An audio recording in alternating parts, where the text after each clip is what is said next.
Have you ever found yourself trapped in a spider's web, feeling stuck and unable to leave despite the harm it's causing you? If so, you might have been in a relationship with a narcissist. I used to look back at people who found themselves caught in toxic relationships and wondered, why can't they just leave? It wasn't until I personally experienced this form of abuse that I understood the complex web of manipulation and fear involved. Many of us have wondered, why would anyone endure constant belittlement, intimidation, or emotional battering from their partner? If this describes what you're experiencing, you probably have asked yourself the same thing. Welcome back to the weekly series Toxic Love, where we break down the intricacies of toxic and narcissistic abuse and provide tools for recovery. I'm Dr. Kerry Kerr McAvoy, a licensed mental health clinician, and today we're exploring why victims struggle to escape their abusers and discussing how to leave a narcissist safely.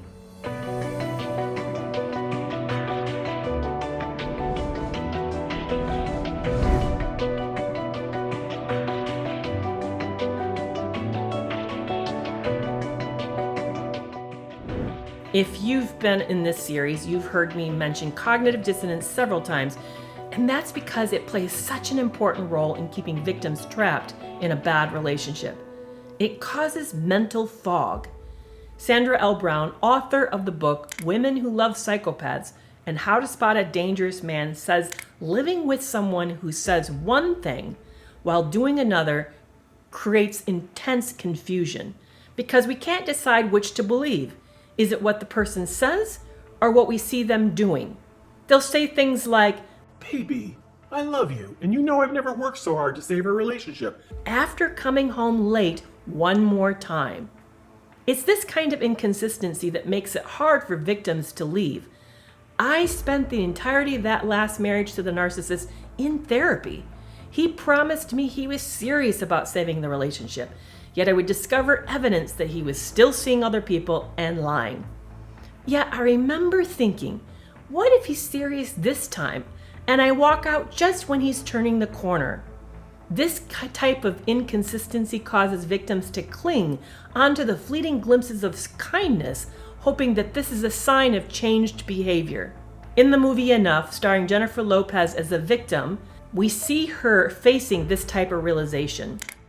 Okay, I'm not gonna sit here and take it and take it and take it. Sorry, I love you, yes, but I am not a doormat. I'm your wife. I'm your wife.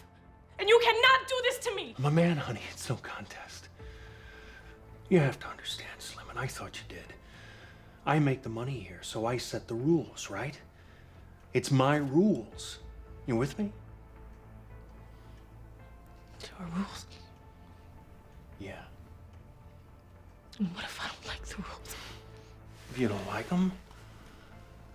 Well, come on, sweetie. Life isn't just stuff we like, is it?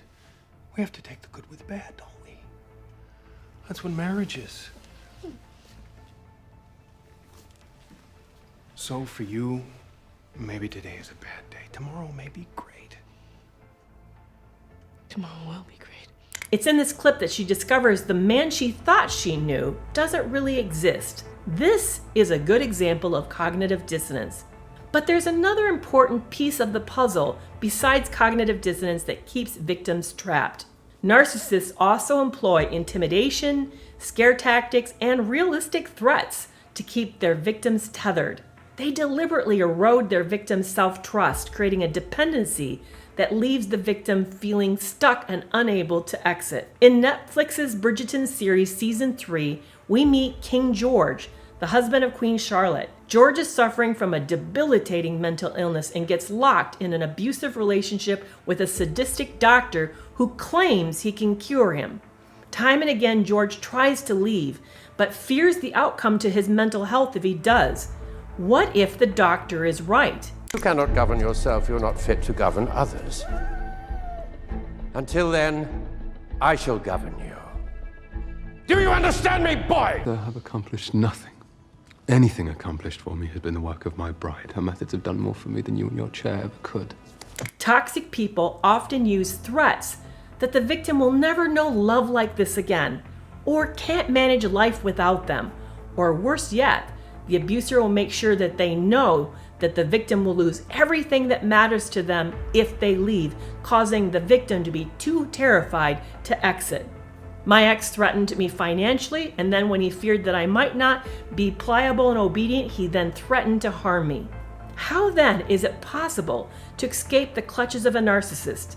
Here are 4 key steps to preparing to leave. Number 1, understand your situation.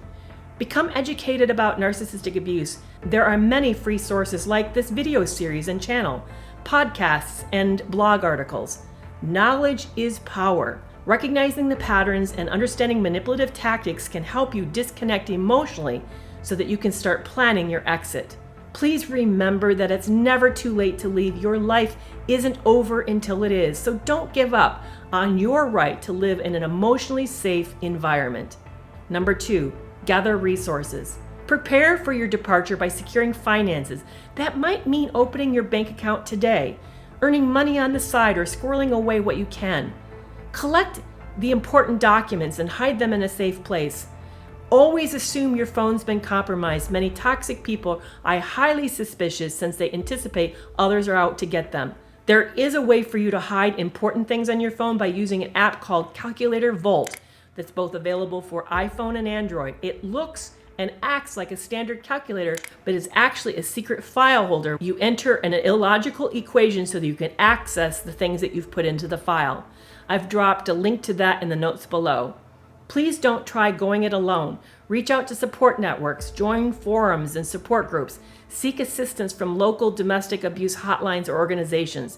Maybe it's time for you to join my Toxic Free Relationship Club for support, helpful resources, and a safe place to vent. You're going to find a link to the membership in the notes below as well. Number 3, create an emotional separation from yourself and the abuser. Many of us have been taught that our life is good as long as the relationship is happy. So we prioritize the needs of our partner over our own, and this makes independent planning difficult. Maybe makes it even feel like a sort of a betrayal. But you are more than this partnership, and you're allowed your own privacy, especially when your partner is not prioritizing your safety over their desires. Remember, you are now fighting for your very life.